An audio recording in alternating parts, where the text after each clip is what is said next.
प्रभु श्री रामभद्र और आद्याशक्ति करुणामयी पराम्बा जगत जननी सीता जी की महती अनुकंपा से संगीत कला मंदिर ट्रस्ट और कला मंदिर ट्रस्ट के द्वारा यह कार्यक्रम आज समापन की दिशा में बढ़ रहा है। वर्षों की बात तो मैं भूल ही चुका हूँ और याद करना भी नहीं चाहता, पर वो 39 वर्ष हुए ऐसा मंत्री जी ने भी स्मरण कराया और अभी बिनानी जी ने भी। तो 39 का अंक कोई गर्व करने योग्य अंक नहीं, उसको आप अन्यथा अर्थ में न लीजिएगा। 39 का अंक जो है वो कमी की ओर संकेत करता है। अब 39 का अर्थ आप जानते होंगे, इसका अभिप्राय 40 में जो एक कम है 39, तो ये अंक तो कमी बताता है, कोई गर्व करने योग्य तो बात नहीं कहता। मानो इसका अभिप्राय है, तो सच बात तो यह है कि वो तो अनगिनत युग तक वह प्रभु की कथा चल रही है, चलती रहेगी और उसमें वर्षों का हर व्यक्ति के दृष्टि से बड़ा महत्व होता है और उस दृष्टि से तो 39 वर्ष का एक महत्व है ही। तो ये सचमुच बिनानी जी ने जैसा कहा कि यह तो बिना प्रभु की कृपा के संभव नहीं, और ये सचमुच एक इतने वर्षों तक निर्वाह होना भी अपने आप में एक विशेष आश्चर्यजनक और आनंद का अनुभव कराने वाला है।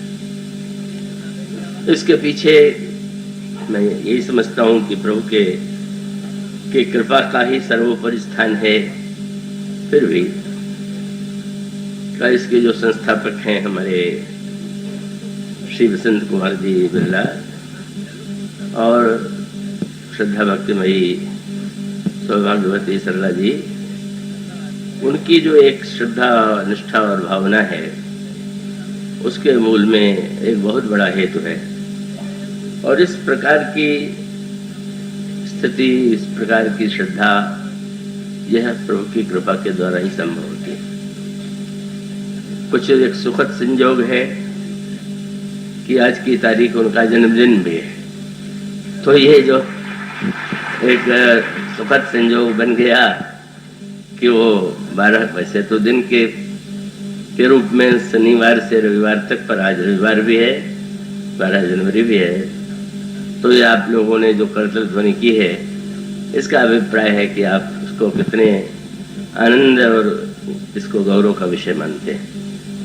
सचमुच इन दंपति में जो परस्पर एक दूसरे के पूरक हैं, उनकी जो निष्ठा है और बहुमुखी जो सेवा भावना है, वो ऐसी है कि उसकी प्रशंसा करना आवश्यक है, पर वो चाटुकारिता न बन जाए, इसलिए केवल संकेत में ही स्मरण कराना आवश्यक है।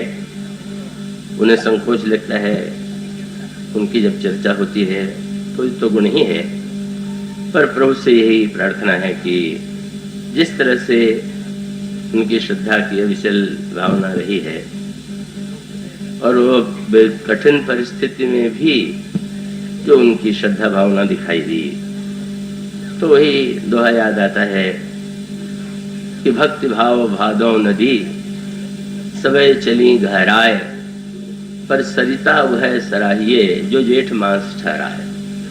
बरसात में तो चारों ओर जल ही जल दिखाई देता है, सड़क भी नदी प्रतीत होती है, पर नदी तो वह है कि जो गर्मी में भी न सूखे।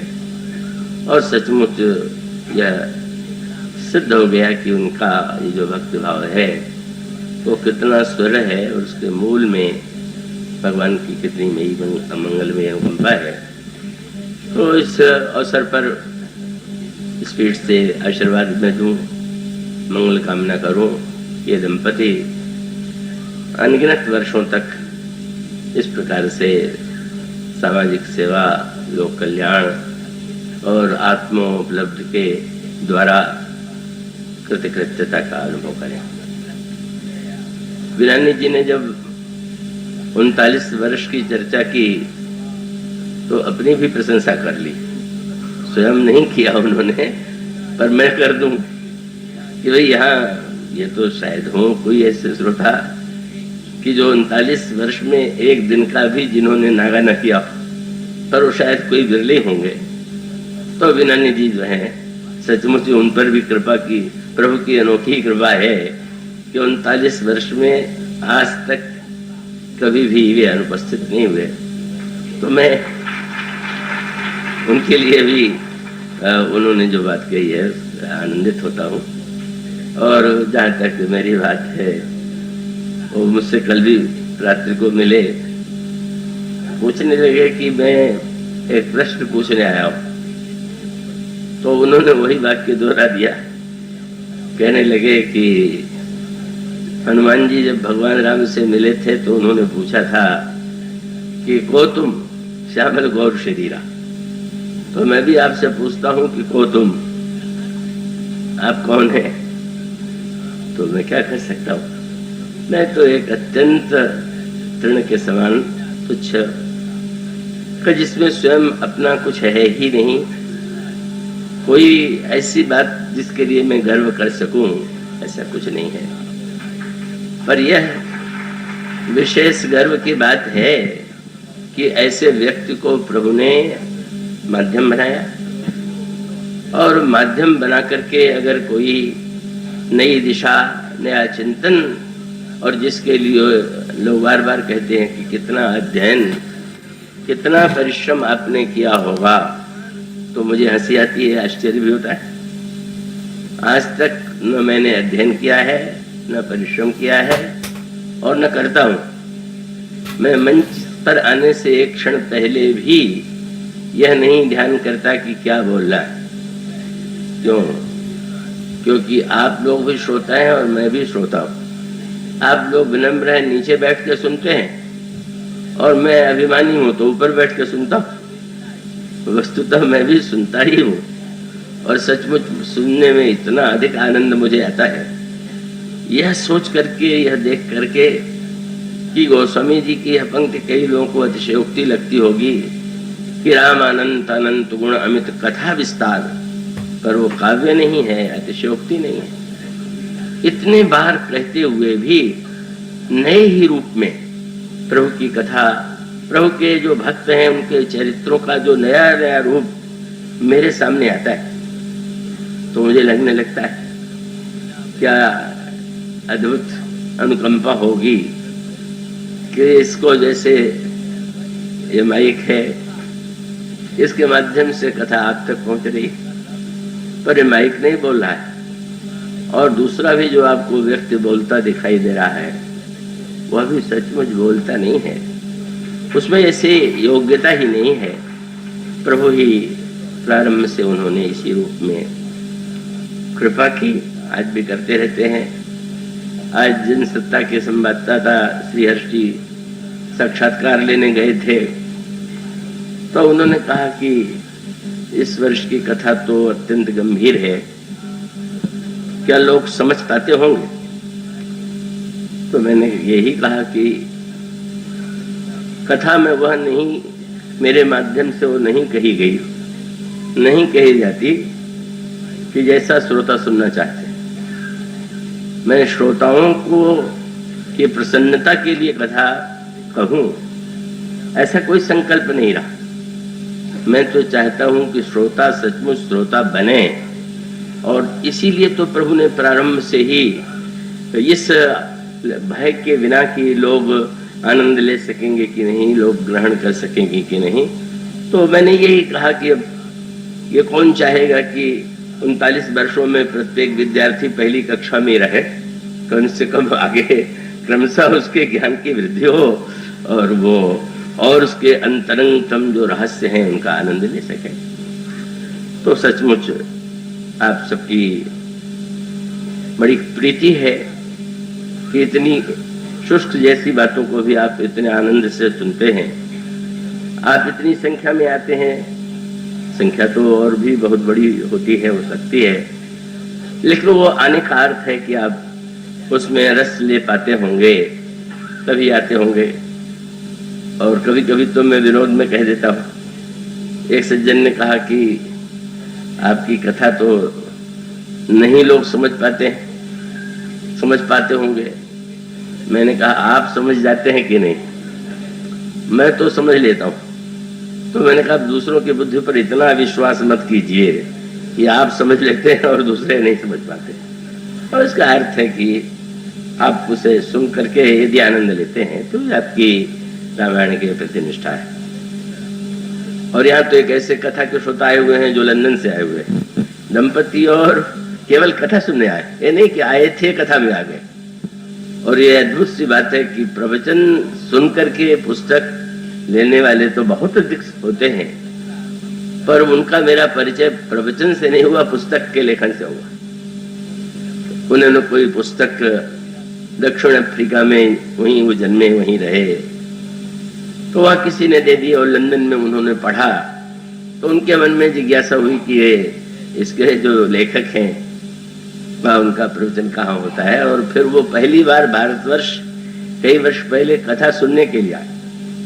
इससे लगता है कि पुस्तक प्रकाशन का महत्व तो मुझे इससे अनुभव हुआ कि नहीं प्रवचन नहीं, पुस्तक से भी कितने लोग कहाँ कितने सुदूर स्थानों से वो इतना भाव ग्रहण करते हैं कि वो निष्ठापूर्वक आते हैं। इस वर्ष भी आए हैं। और सच बात तो है कि मुझे तो ये पता नहीं होता कि कब मैंने क्या कहा है, लेकिन वो मेरे निकटस्थ जो वो शिष्य हैं उनसे बताते हैं कि आज जो बात कही गई है उससे मिलती जुलती बात उस ग्रंथ के इस पन्ने में। वैसे वो बैरिस्टर थे लंदन में, उनकी स्मरण शक्ति बहुत अच्छी है ही, लेकिन इससे सिद्ध होता है कि राम कथा का आकर्षण जो है का व्यक्ति को कितनी दूर से खींच ले आता है। तो वो दंपति भी आए हुए हैं, उनके प्रति मेरी हार्दिक मंगल कामना है। और आप सबके प्रति जो इतने प्रेम से आपने सुना, और जिन लोगों का नाम नहीं मैं ले पाया भूल के कारण या संख्या के कारण, हमारे मंत्री जी ने तो धन्यवाद दिया था, तो मंत्री जी को भी आशीर्वाद, बिनानी जी के प्रति मंगल कामना, और यहाँ जिन लोगों ने इतने उत्साह से आयोजन में भाग लिया उनके प्रति भी बहुत बहुत आशीर्वाद है। आइए, समय की सीमा और प्रसंग इतना गंभीर, इतना विस्तृत कि उसका निरूपण जो है वो तो बहुत समय साध्य है। तब भी शायद पूरा न हो, पर शायद कुछ कहा जा सके। और वह इस वर्ष प्रसंग जो चुना गया था, पंचशती के उपलक्ष्य में 500 वर्ष पहले गोस्वामी जी का जन्म हुआ, और उन्होंने जीवन में अनेक उतार चढ़ाव देखे, अनेक समस्याएं उनके सामने आई, और दुख, कष्ट, पीड़ा, अपमान, अनादर उनके जीवन में क्या नहीं मिला। किस तरह से वह बाल्यावस्था में भिक्षा के लिए द्वार द्वार जाते रहे और उनको अनादृत किया गया, उनको भिक्षा देने में भी लोग कृपणता करते रहे। इतना कष्ट भोगने के बाद एक दिन वह भी आया, और गोस्वामी जी उसका स्मरण करते हुए यही कहते हैं, उन्होंने कहा घर घर मांगे टूक पुनि, घर घर मैंने टुकड़ा मांगा पेट भरने के लिए, घर घर मांगे टूक पुनि, भूपति पूजे पाए। और आज बड़े बड़े राजा चरणों का पूजन कर रहे हैं, आग्रह करते हैं, बड़े बड़े व्यंजन नाना प्रकार के आते हैं, महाराज थोड़ा सा ले लीजिए। तो उसमें व्यंजन और व्यक्ति की ओर उनकी दृष्टि नहीं जाती, और यही कहते हैं कि ते तुलसी तब राम बिनु, ते अब राम सहाय। वह तुलसीदास पहले राम से दूर था, और वो आज राम की कृपा का ही यह परिचय। और ये बात वो अनेक प्रसंगों में दोहराते हैं। मानो उनको प्रतिक्षण जो सम्मान मिलता है, जो लोगों के द्वारा भाव व्यक्त होता है, उसे सुन करके उनके हृदय में कैसे भाव उत्पन्न होते हैं, अगर आप उसका आनंद लेना चाहें तो विनय पत्रिका पढ़िए, कवितावली पढ़िए, दोहावली पढ़िए। गोस्वामी जी बार बार अनेक अनेक रूपों में, एक में तो बहुत मीठी बात उन्होंने कही कि प्रभु लोग कहते हैं कि तुलसीदास तो राम का दास है, तुम क्या मानते हो?